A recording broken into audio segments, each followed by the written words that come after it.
Hi friends, welcome to Isha collection. మంచి కొత్త stock అయితే వచ్చేసింది. Totally Dasara stock, wonderful stock అండి.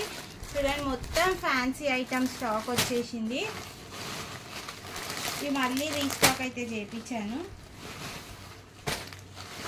అసలు బ్యూటిఫుల్ కలెక్షన్ అండి. మొత్తం పట్టు శారీస్లో అయితే ఫుల్ ట్రెండింగ్ పట్టు శారీస్ వచ్చేసినాయి. చూడండి, అసలు రీజనబుల్ ప్రైజెస్కి అయితే వచ్చినాయి. మొత్తం అన్ని పట్టూస్. ఇంకా నేనైతే ఇవన్నీ ఈరోజు లైవ్లో అయితే చూపిస్తానండి. లైవ్ వచ్చేసి మనకైతే ఇవాళ 2:30కి. అసలు ఎంత స్టాక్ అంటే అంత స్టాక్ వచ్చింది. మళ్ళీ హార్ట్ షేప్వి మొత్తం రీస్టాక్. కలంకారీ అయితే అసలు తెచ్చిన వెంటనే అయిపోతుందండి. సో అన్నీ అయితే మళ్ళీ రీస్టాక్ చేయించాను. సో ఇవాళ లైవ్ అయితే వచ్చేసి 2:30 PM. సో అందరు తప్పకుండా లైవ్లోకి వచ్చేసింది. Thank you for watching.